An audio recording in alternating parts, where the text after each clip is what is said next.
Pernah nggak lo ngerasa kayak bom waktu? Seharian lo udah sabar banget. Di jalan diklaksonin orang, lo diem. Di kantor kerjaan numpuk gara-gara revisi bos yang gak masuk akal, lo cuma senyum.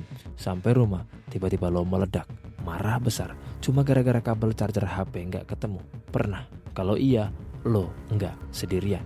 Banyak dari kita yang bangga sama label orang sabar karena kita jago mendam emosi. Tapi tahu nggak?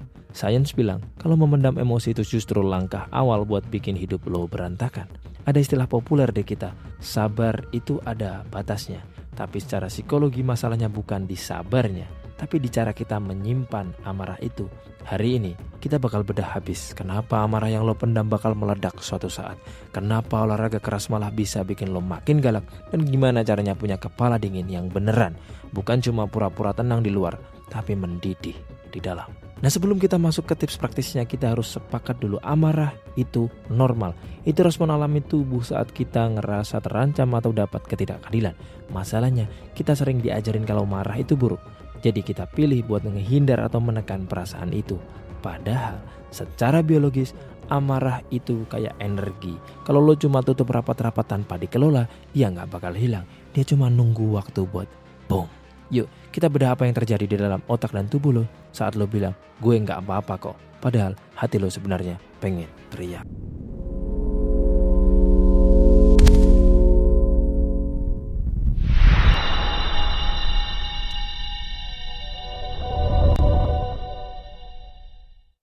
Jebakan menahan ekspresi. Seorang pakar dari Stanford, James Cross, punya riset menarik soal ini. Dia nemu strategi yang namanya expressive suppression, alias usaha kita buat gak nunjukin emosi sama sekali ke orang lain.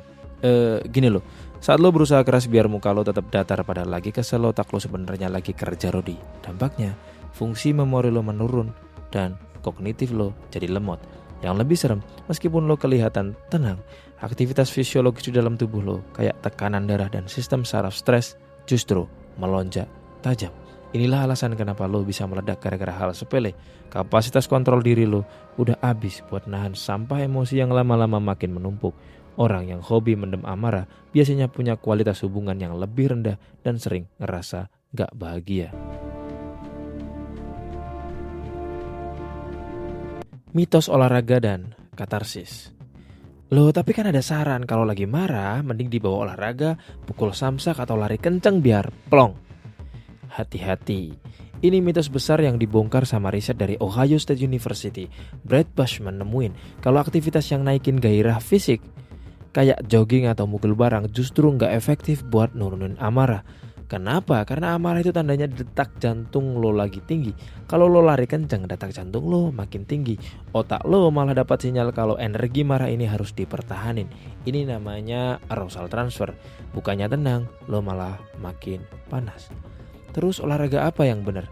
Riset bilang pilih aktivitas yang nurunin gairah, tarik napas, meditasi, yoga, atau relaksasi otot jauh lebih ampuh buat matiin tombol stres di tubuh lo. Atau kalau emang mau olahraga, pilih yang ada unsur bermain atau tim kayak basket, futsal, karena itu bisa memicu emosi positif. Menghindar adalah kesalahan pertama. Banyak dari kita yang kalau ada masalah, mending cabut atau gak mau bahas. Kita pikir itu cara paling aman buat jaga kedamaian. Tapi dalam psikologi, avoidance coping atau menghindar itu benar-benar kesalahan pertama. Masalah yang gak dibahas itu gak bakal hilang, dia bakal membusuk jadi kebencian. Menghindar bikin kita gak pernah belajar gimana caranya menyelesaikan konflik. Ujung-ujungnya kita jadi orang yang gampang cemas dan gak percaya diri.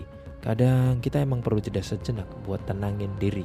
Kita perlu time out, tapi jangan sampai itu jadi alasan buat kabur selamanya. Belajar memilah respons atau reappraisal. Terus gimana dong caranya kalau marah? Lo bisa pakai teknik cognitive reappraisal. Intinya, pilih dulu pikiran lo sebelum bereaksi. Kita itu sering kena hostile attribution bias, alias dikit-dikit ngerasa orang lain sengaja nyerang kita. Contoh, ada orang motong jalan lo, pikiran otomatis lo bilang, wah nggak nantangin nih. Di sini lo harus memilih. Bentar, mungkin dia buru-buru ke RS atau emang dia lagi nggak fokus aja. Dengan mengubah cara lo ngelihat masalah, intensitas masalah lo bakal turun sendiri tanpa perlu lo tekan paksa. Dampak serem buat kesehatan. Dengerin ini, buat lo yang masih suka memendam atau meledak-ledak, riset medis nemuin kalau satu kali aja lo meledak marah yang hebat, kemampuan pembuluh darah lo buat melebar itu keganggu selama beberapa waktu. Bayangin kalau lo terus-terusan marah atau memendam amarah, pembuluh darah lo itu bisa kehilangan elastisitasnya secara permanen. Resikonya serangan jantung dan stroke. Bahkan orang yang sering marah punya resiko 2,5 kali lebih gede buat ngalamin penyumbatan jantung lagi setelah operasi. Jadi belajar kontrol amarah itu bukan cuma buat mental, tapi buat bertahan hidup. Pelajaran dari budaya kita, Sangkuriang dan Kepala Dingin. Budaya kita di Indonesia punya istilah bagus, kepala dingin. Artinya bukan gak punya emosi, tapi punya kendali penuh biar emosi gak ngerusak logika. Ingat legenda Sangkuriang, itu contoh nyata amarah yang merusak segalanya. Cuma gara-gara emosi sesaat karena gagal nikah, dia tendang perahu sampai jadi gunung. Hasilnya dia gagal total dapat apa yang dia mau. Ini pelajaran kalau amarah yang gak terkelola, itu cuma bakal bikin kita rugi sendiri. Persis kayak pepatah kalau nendang batu pas lagi marah, cuma bakal bikin kaki lo sakit.